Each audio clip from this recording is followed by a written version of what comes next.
प्यारे बच्चों, कक्षा 9th के जो संख्या पद्धति है उसके अपन पार्ट 2 आज पढ़ने वाले हैं, जिसमें प्रश्नावली 1.1 अपन हल करेंगे। और इससे पहले वाले वीडियो में मैंने आप लोगों को विभिन्न प्रकार की जो संख्याएं हैं उन संख्याओं के बारे में जानकारी दी थी कि किस किस प्रकार की संख्याएं होती है, उनका उपयोग हम कैसे करते हैं और वो किस प्रकार से होती है। आज अपन प्रश्नमाला 1.1 जिसका पहला प्रश्न है कि क्या शून्य एक परिमेय संख्या है, क्या इसे P/Q के रूप में लिख सकते हैं, जहां P व Q पूर्णांक है और Q है वो शून्य नहीं होना चाहिए। तो अपन इसको हल करते हैं।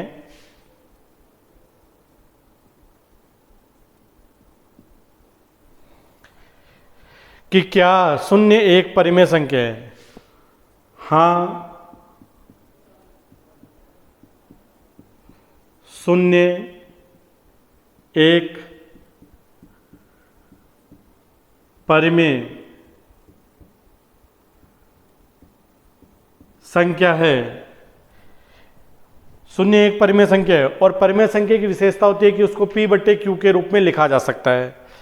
भाई यहां P है जिसका मान तो है शून्य और जो Q है उसका मान, ये दोनों क्या बता रखे हैं? पूर्णांक बता रखे हैं। और पूर्णांक जो होते हैं वो धनात्मक भी हो सकते हैं और ऋणात्मक। हमने पूर्णांक संख्याओं के बारे में इससे पहले वाले वीडियो में पढ़ा है, तो आप उसको भी देख सकते हो, वहां से उसकी जानकारी ले सकते हो। तो जो पूर्णांक है वो धनात्मक और ऋणात्मक दोनों प्रकार की संख्याएं होती है। तो आप इसके अंदर कुछ भी, जैसे भाई -2 भी ले सकते हैं, 1 भी ले सकते हैं, 1, 2, 3 कुछ भी लिया जा सकता है, लेकिन क्या नहीं ले सकते? शून्य नहीं ले सकते। तो इन सबको आप लेकर के अगर आप इसको P/Q के रूप में, यानी P का मान 0/1 लिखते हो या 0/-2 लिखते हो, किसी में भी अगर 0 में 1 का भाग लगाते हो तो भी शून्य आता है, 0 में -2 का भाग लगाएंगे तो भी क्या आएगा? शून्य ही आएगा। यानी हर प्रकार की परिस्थिति में क्या आता है? शून्य प्राप्त होता है। तो हम कह सकते हैं कि शून्य एक परिमेय संख्या होगी। इस प्रकार से दूसरा प्रश्न है हमारे पास कि 3 और 4 के बीच में 6 परिमेय संख्याएं ज्ञात कीजिए। कि हमको क्या करना है? 3 और 4 के बीच में 6 परिमेय संख्याएं ज्ञात करनी है। अब आपको प्रश्न में कितनी परिमेय संख्या ज्ञात करने के लिए पूछा गया है? 6 प्रकार की परिमेय संख्याएं ज्ञात करने के लिए पूछा गया है। तो हमें जितनी भी प्रकार की परिमेय संख्याएं ज्ञात करने के लिए पूछते हैं तो क्या करना है? इसको ज्ञात करने का एक सबसे आसान तरीका होता है कि जितनी आपको परिमेय संख्याएं ज्ञात करने के लिए पूछी जाती है कि भाई हमको यहाँ पर 6 परिमेय संख्याएं ज्ञात करनी है, तो हमारे पास में एक विशेषता होती है इसके अंदर। इसको अपन हल करते हैं तो कि आपको जितनी परिमेय संख्याएं ज्ञात करना पूछा गया है कि भाई आपको इसके बीच में 6 परिमेय संख्याएं ज्ञात करनी है, तो हमें क्या करना है? इनके बीच जो जितनी संख्याएं ज्ञात करनी है उसमें क्या करते हैं? 1 जोड़ देते हैं। यानी क्या आ गया हमारे पास? मान 7। अब इस 7 को क्या करना है? किस किस के बीच में अपन को ज्ञात करनी है? 3 और 4। तो आप एक तरफ 3 लिख लीजिए और एक तरफ 4 लिख लीजिए। जिन जिन संख्याओं के बीच में ज्ञात करना उन संख्याओं को लिख लेते हैं। भाई 3 और 4 के बीच में अपन को 6 परिमेय संख्या ज्ञात करनी है, तो जितनी परिमेय संख्या ज्ञात करनी है उसमें 1 प्लस कर दीजिए। तो जितना मान आता है उस मान को क्या करना है? जो संख्याएं आपको दे रखी है उसको अंश और हर दोनों से गुणा करना है। कि भाई इस 3 को भी मैं क्या करता हूं? 7/7 से गुणा कर देता हूं और इस 4 को भी क्या कर देता हूं? 7/7 से गुणा कर देता हूं। तो आप इसको गुणा करेंगे। इस 3 के नीचे कोई संख्या नहीं है तो 1 है, 4 के नीचे कोई संख्या नहीं है तो 1 है। अब 3 को 7 से गुणा किया तो क्या आया हमारे पास? 21। और 1 को 7 से गुणा किया तो 7। इसी प्रकार से 4 को 7 से गुणा किया 28 और 1 को 7 से गुणा किया 7। तो हमारे पास क्या परिणाम आया? एक तो आया 21/7 और एक आया 28/7। अब इस 21 से लेकर के और 28/7 के बीच में इनके अंदर देखो कि दोनों के अंश है वो अलग है, लेकिन हर क्या है, दोनों में समान है। तो इस प्रकार से 21 और 28 के बीच में अपन देखते हैं, एक तो 22/7, एक आती है 23/7, एक आती है 24/7, 25/7, 26/7 और 27/7। इस प्रकार से 1, 2, 3, 4, 5, 6, 7 और 8 ये जो संख्याएं लिख रखी है, हमारे पास क्या दे रखा है? एक तो 3 और एक 4। तो इसके बीच में कौन कौन सी आएगी? हमारे पास जो परिणाम आया 21/7 और 28/7, इसके बीच में अपन को देखो कि 22/7, 23/7, 24/7, 25/7, 26/7 और 27/7 ये 6 परिमेय संख्याएं होगी जो किसके बीच में आएगी? 3 और 4 के बीच में 6 प्रकार की परिमेय संख्याएं होगी। हमें कितनी भी प्रकार की परिमेय संख्याएं पूछ ले, उनको हम इसी प्रकार से ज्ञात कर सकते हैं। इसी पर आधारित देखिए, एक आपको परिमेय संख्या के रूप में ही संख्या दे रखी है और उसके बीच में परिमेय संख्या ज्ञात करना पूछा है। जो तीसरा प्रश्न है,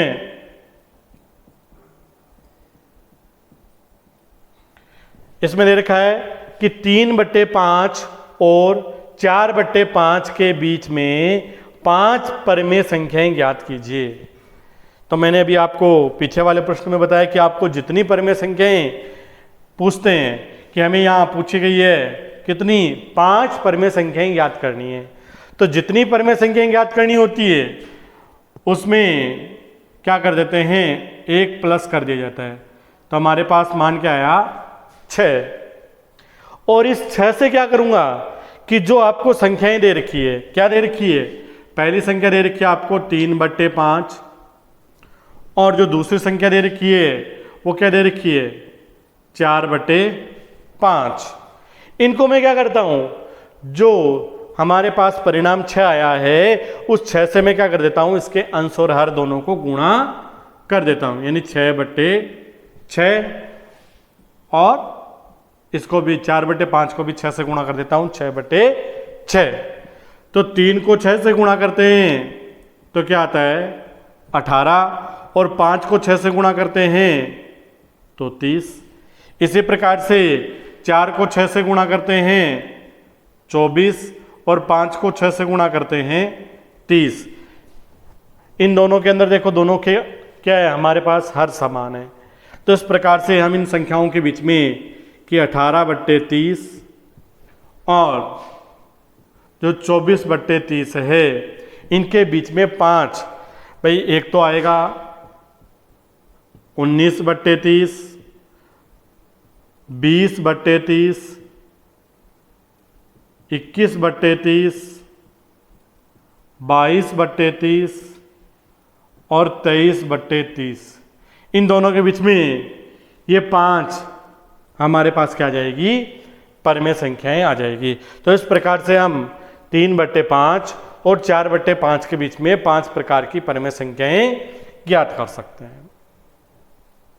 अब एक क्वेश्चन नंबर 4, ये इसका अंतिम प्रश्न है कि नीचे दिए गए कथन सत्य है या असत्य, कारण के साथ अपने उत्तर दीजिए। कि हमें जो नीचे कुछ कथन दे रखे हैं, इन कथन की जांच करनी है कि ये सत्य है या असत्य। इनकी सत्य और असत्यता की जांच की अपन पहचान करने के लिए इसके अंदर आपको विभिन्न प्रकार की संख्याएं, परिमेय संख्या, पूर्ण संख्या, प्राकृत संख्याएं, पूर्णांक आदि के बारे में जो हमने इससे पहले वाले जो पार्ट है, इससे पहले वाला जो वीडियो है उसमें पढ़ा था, उसका ज्ञान हमें होना चाहिए। उस पर ही आधारित ये प्रश्न दिया गया है कि इसके अंदर जो पहला कथन हमें दे रखा है कि प्रत्येक प्राकृत संख्या कि इसके अंदर पहली बात क्या दे रखी है, प्राकृत संख्या। अब जो प्राकृत संख्या है, इस प्राकृत संख्या क्या होती है?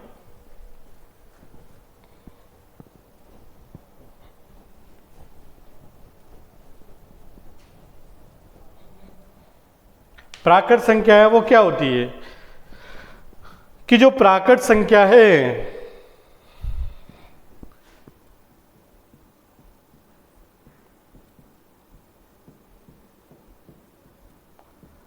प्राकृत संख्याएं होती है जो 1, 2, 3 इससे लेकर के अनंत तक होती है,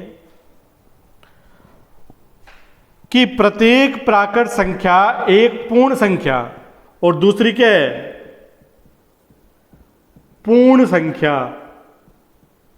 और पूर्ण संख्या क्या होती है, 0, 1, 2, 3, यानी प्राकृत संख्या तो होती है 1 से लेकर के अनंत तक होती है और पूर्ण संख्या 0 से लेकर के अनंत तक होती है।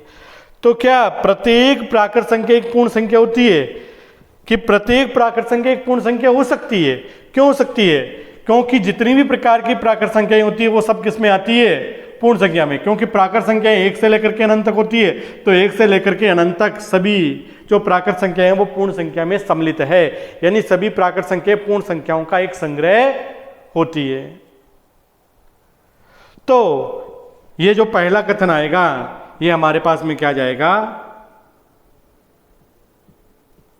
सत्य होगा। अब दूसरा कथन आता है कि प्रत्येक पूर्णांक एक पूर्ण संख्या होती है। जो दूसरा कथन है उसमें क्या लिखा है, प्रत्येक पूर्णांक। जो पूर्णांक है इसके बारे में भी आप लोगों ने इससे पहले वाले वीडियो में पढ़ा है कि जो पूर्णांक होते हैं ये धनात्मक और ऋणात्मक दोनों प्रकार के होते हैं। कि जो पूर्णांक है, पूर्णांक संख्याएं होती है जो धनात्मक भी हो सकती है, ऋणात्मक हो सकती है, दोनों प्रकार की हो सकती है। और इसके अंदर क्या दे रखा है कि पूर्णांक एक पूर्ण संख्या, और जो पूर्ण संख्या होती है वो कहां से शुरू होती है?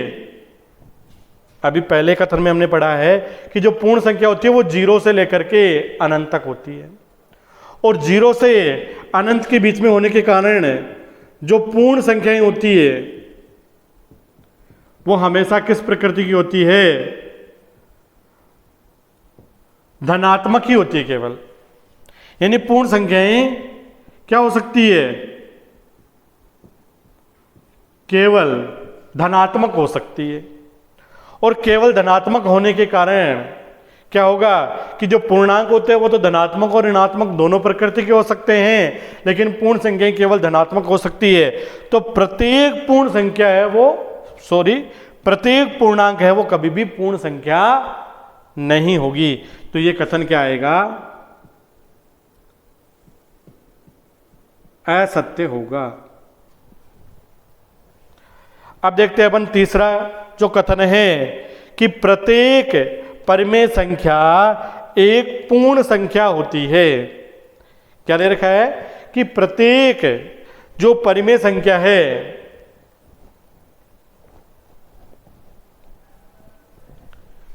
कि प्रत्येक परिमेय संख्या एक पूर्ण संख्या होती है। तो जो परिमेय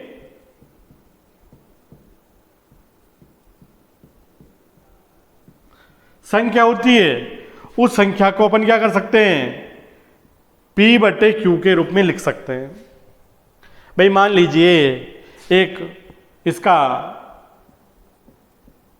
उदाहरण लेते हैं अपन कि भाई 2/3, जो 2/3 है वो P/Q के रूप में लिखी हुई है, यानी ये क्या है, एक परिमेय संख्या है। और जो पूर्णांक संख्याएं होती है पूर्ण संख्याएं, जो पूर्ण संख्याएं हैं वो क्या होती है 0, 1, 2, 3 इससे लेकर के अनंत तक। तो जो पूर्ण संख्याएं होती है वो 0 से लेकर के अनंत तक होती है, और परिमेय संख्या होती है जिसको p बट्टे क्यूब में लिखा जा सकता है, जैसे 2/3 है एक परिमेय संख्या है। तो जो पूर्ण संख्याएं होती है उनको कभी भी परिमेय संख्या के रूप में, यानी जो पूर्ण संख्याएं होती है उनको p बट्टे क्यू के रूप में नहीं लिखा जा सकता है। जो पूर्ण संख्याएं होती है उनको p बट्टे क्यू के रूप में लिख करके व्यक्त नहीं कर सकते। तो इस कारण क्या होगा कि प्रत्येक परिमेय संख्या एक पूर्ण संख्या नहीं हो सकती। अतः यह कथन भी क्या होगा, असत्य होगा। तो इस प्रकार से जो प्रश्नमाला 1.1 है उसमें ये 4 प्रकार के प्रश्न हैं, ये मैंने आपको बोर्ड पे करवा दिए हैं। अब सभी इसको अपनी अपनी बुक के अंदर इनको हल कीजिए। धन्यवाद।